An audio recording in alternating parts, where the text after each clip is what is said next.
अमावस्या के दिन दोष काल में, प्रदोष के समय पर, प्रदोष काल में शाम के समय पर जाकर किसी भी नदी, तालाब, बावड़ी, कुआं, कहीं ना कहीं जो आपके पास में हो, वहां पर एक घी का दिया, बत्ती का मुंह दक्षिण की ओर कर कर अवश्य जला कर जाना। सारे पितृदोष समाप्त हो जाएगा, सारा पितृदोष समाप्त। अमावस्या के दिन किसी भी जलाशय के पास में, नदी, तालाब, बावड़ी, कुआं, जो आपके शहर में, आपके गांव में, आपके नगर में हो, वहां जाकर लगा दे। अगर नदी, तालाब, बावड़ी, कुआं नहीं है तो पीपल का वृक्ष हो या बेलपत्री का वृक्ष हो या बट का वृक्ष हो, उसके नीचे लगा दो प्रदोष काल में। पर अमावस्या के दिन लगाएं जरूर। क्यों?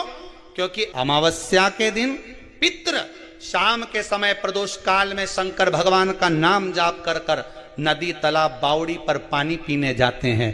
वहां से जल का आचमन कर कर पितृ अपने लोक को चले जाते हैं प्रदोष काल के समय पर। इसलिए प्रदोष काल में जलाशय के पास में, बावड़ी, कुआं, नदी, तालाब के किनारे पर दिया लगाया जाता है दक्षिण की ओर मुख कर कर बत्ती का। तो पितृ आशीर्वाद देते हुए जाते हैं कि फलो फूलो, आगे बढ़ो, उन्नति करो, तरक्की करो। यह पितरों का आशीर्वाद रहता है, पितरों का वर रहता है। आप देंगे उसको मिलेगा। पितृदोष है, ये आपको कैसे मालूम पड़ेगा?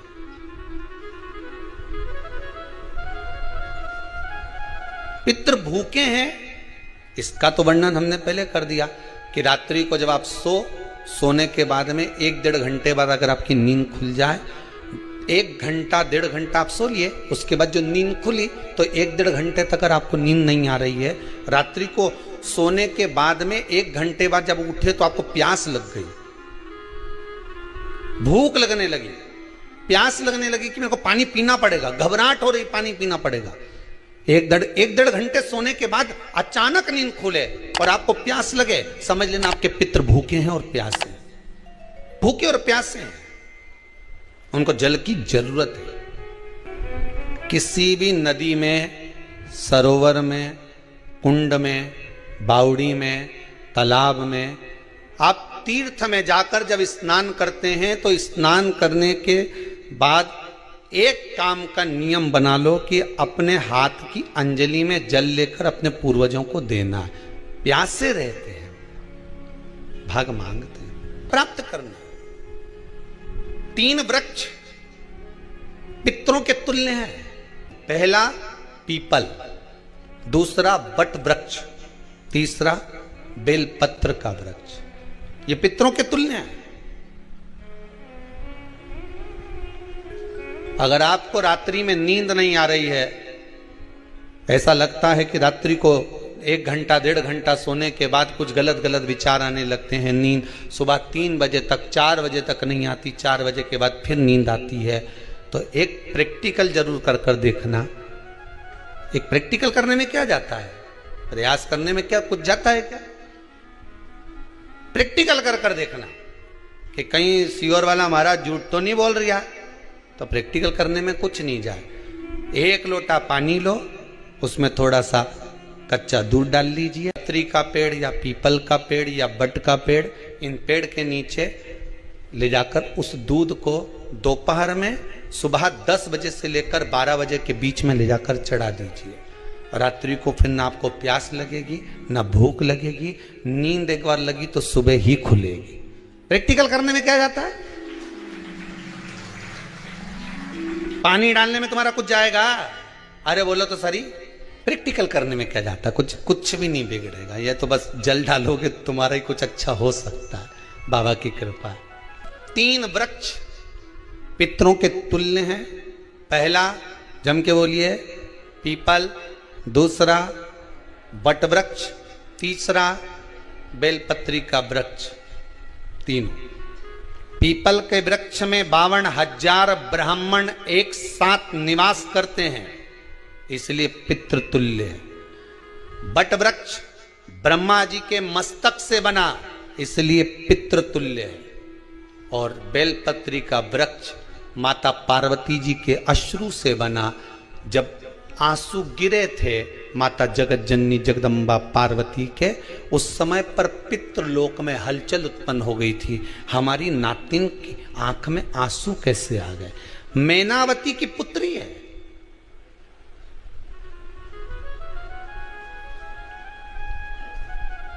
पितरों की नातिन, इसकी अश्रु कैसे गिर गए? पार्वती जी ने कहा ये आंसू नहीं, मेरा पुण्य भाग प्रकट करती हूं बेलपत्री के रूप में। तो पितरों ने वर दिया था कि ये बेलपत्री का वृक्ष हमारा आशीर्वाद है, इसके नीचे अगर कोई दीप लगाता है, शिव को स्पर्श कर चढ़ाता है, उसके पितरों की शांति होगी। हम स्वयं उसको आशीर्वाद देने के लिए पधारेंगे। बेलपत्र का वृक्ष पितृतुल्य। तो रात्रि को अगर भूख लग रही है, प्यास लग रही है, तो पितृदोष। दूसरा पितृदोष का लक्षण बताया, घर में कोई शुभ कार्य ना हो, वंश की वृद्धि ना हो। 1 रुपये कमाओ, 1.25 रुपये खर्च हो रहे हैं, पैसा 10 जगह से कमाई आ रही है पर घर में टिक नहीं पा रही है, आया गया, पितृदोष। जरा सी कटोरी पड़ी है, उसके पीछे विवाद चालू हो जाए, पानी ढुल गया उसके पीछे विवाद हो जाए, या छोटी छोटी बात में घर में क्लेश मचा हुआ है, पितृदोष है। समझ लो हमारे पूर्वज हमसे खुश नहीं, प्रसन्न नहीं। सारी दुनिया के लोग तुमसे कह रहे हैं तेरे घर में पितृदोष है। 1 रुपये कमाते हो, 1.25 रुपये खर्च होता है, मानसिक टेंशन बना रहता है। घर में एक व्यक्ति बीमार है, ठीक हुआ, दूसरा बीमार पड़ गया, दूसरा ठीक हुआ, तीसरा बीमार पड़ गया, तीसरा ठीक हुआ, चौथा बीमार पड़ गया। मतलब कहीं ना कहीं पितृ का भाव, पितृदोष का वर्णन। किसी ने कहा तुमसे कि तेरे यहाँ पितृदोष है, तूने ब्राह्मण को भोजन करा दिया, पिंडदान करा दिया, तर्पण करा दिया, तिलांजलि करा दी, गया जी का श्राद्ध कर दिया, हरिद्वार चली गई, वहां पिंडदान करवा दिया, ब्राह्मण भोज करवा दिया, तिथि पर भोजन करवा दिया, सब कुछ करवा के देते। अब एक काम और करके देख लो, एक काम और करके देख लो।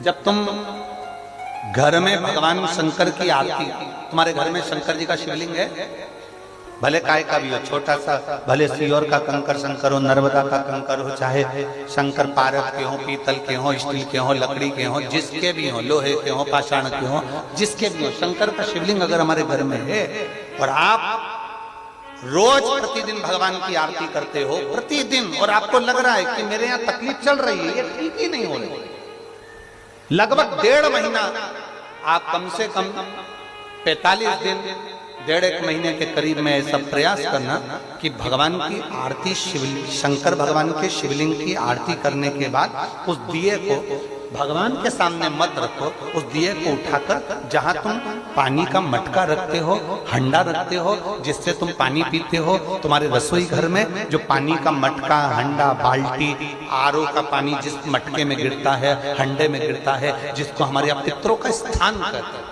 उस स्थान पर, उस मटके के पास में, हंडे के पास में, उस बाल्टी के पास में, जहां रसोई घर में पानी रखते हो, उस रसोई घर में पानी जहां रखते हो, उसके पास में उस दिए को भगवान के सामने नहीं रखना। आरती उतारने के बाद उस दिए को ले जाके सीधे परिंडे के पास में, उस हंडे के पास में, मटके के पास में उसको रखो। केवल 1.5 महीना कर कर देखना। 1.5 महीने के बाद तुम्हें मालूम पड़ेगा कि हम वापिस उन्नति की सीढ़ी पर चढ़ना प्रारंभ कर दिए, हमें फल मिलना चाहिए। अब तुम्हें ना कहीं जाना है, ना कहीं आना है, ना कोई खर्चा है। खर्चा है क्या? ईमानदारी से बोलो, कोई तुम्हारा लाखों का रुपया लग गया क्या? रोज आरती करते हो रोज आरती। बस आरती का नियम बना लो कि हमको पितृदोष किसी ने बोला है, हमारे घर में अशांति है, पितृदोष है, कोई कह रहा है कि तुम्हारे घर में पितृदोष है, हमने सब कुछ करके देख लिया। अब हमें ये करना है कि महादेव की आरती जब होती है तो उसकी ज्योत का दर्शन करने पर 1000 कपिला गाय के दान का पुण्य मिलता है। तो ये पुण्य हम हमारे पितरों को देते हैं, जिससे उनकी मुक्ति हो जाए और हमें आशीर्वाद प्राप्त। उस दिए को नीचे नहीं रखना, आरती उतारने के बाद आरती पूरी हो जाए तब उस दिए को ले जाकर, जब आप ले जाकर उसको रखें तब उस स्थान पर रखें जहां पितरों का स्थान। अमावस्या के दिन सारे पितृदोष समाप्त हो जाएगा, सारा पितृदोष समाप्त। जिनके यहाँ पितृदोष होता है, काल सर्प दोष होता है, वास्तु दोष होता है, उनको ज्यादा कुछ नहीं करना होना, महाराज एक बेल का फल लीजिए। क्या लेना है? बेल का फल, बेलपत्री का जो फल होता है उसको ले लो। उसके अंदर का जो गुर्दा होता है, अंदर का जो भाग होता है, उसको निकाल लीजिए और उस बेल के फल में आटा सेक कर उसमें शक्कर मिलाकर उसको उसके अंदर भर लीजिए। अमावस्या के दिन सुबह 10 बजे से पहले उस बेल फल में जिसमें तुमने पंजेरी भरी है, आटा सेक कर भरा है शक्कर के साथ में, उसको अपने घर में घुमाने के बाद में जिसको काल सर्प दोष बताया है, पितृदोष बताया है या वास्तु दोष का स्मरण बताया है, घर में सब दूर घुमाकर अपने परिवार का हाथ का स्पर्श कराकर पीपल के पेड़ के नीचे खड्डा खोदकर उस बेलपत्र के उस फल को दाब दीजिए। उस फल को उसमें दबा दीजिए। महाराज केवल एक अमावस्या करना रहता है, पितरों के दोष से मुक्ति मिलती है और हमारे घर के कार्य सफल होना प्रारंभ हो जाते हैं। कार्य की सफलता होती है, कार्य में सफलता प्राप्त होने लगती है। हम तो कई बार कहते हैं महाराज जी, अगर ऐसा लगे किसी औषधि को आप ले रहे हैं, मालूम पड़े कि औषधि आपको लग नहीं रही है, शिव महापुराण की कथा कर रही है, मान लो औषधि आपको नहीं लग रही, आपने औषधि बहुत दिनों से ले रहे हो, कोई दवाई, मान लो आप किसी भी दवाई को ग्रहण कर रहे हैं और वो औषधि लगी नहीं रही है, वो शरीर को लगी नहीं पा रही और आप ठीक ही नहीं हो पा रहे, 15 दिन हो गए, 8 दिन हो गए, बताओ, उतना की उतना ही कैटरीना है, उतना ही उतना अपना भरा हुआ, वही की वही लीवर, वही की वही किडनी, वही की वही स्मरण, सभी कुछ वही वही है, उतने की उतना ही है। बीपी भी ऊंचा नीचा चल रहा है पर लेवल में नहीं आ रहा, शुगर भी लेवल में नहीं आ रही, तो प्रयास करा करो महाराज, बेलपत्री के फल का जो गुर्दा है, अंदर का जो भाग है फल का, उसको पानी में गला लीजिए और प्रदोष कम से कम प्रदोष नहीं हो और बीमारी जरा दवाई लगी नहीं रही हो तो बिना प्रदोष के भी कर सकते हो, उसको पानी में गलाइए। आधा घंटा पानी में, जैसे आपको सुबह मंदिर जाना है 10 बजे, तो सुबह स्नान कर कर कम से कम 6:30-7 बजे उसको पानी में गला दीजिए और उस बेले के फल का गुर्दा से गला हुआ पानी शिव जी को ले जाकर समर्पित कर दीजिए। महाराज उस पानी में से थोड़ा सा 1 चम्मच पानी शिव जी पे चढ़ा हुआ लेकर आ जाइए। उस पानी को जो बीमार व्यक्ति है